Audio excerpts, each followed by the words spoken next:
Okay, hey everyone, good morning. Welcome to my kitchen where I'm always creating beautiful plates. I wanted to show you guys something. So I brought some Idaho potatoes right here, and this is just a 5-pound bag of Idaho potatoes.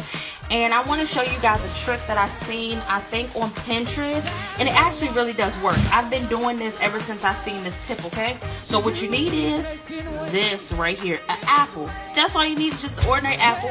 Ain't gotta be no perfect apple, just an ordinary apple. And you see how the potato looks now. You know potatoes usually grow like those little white things on them.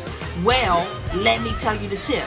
So I'm gonna load my potatoes up right here inside of my potato pot right here, which is what I use to store my potatoes.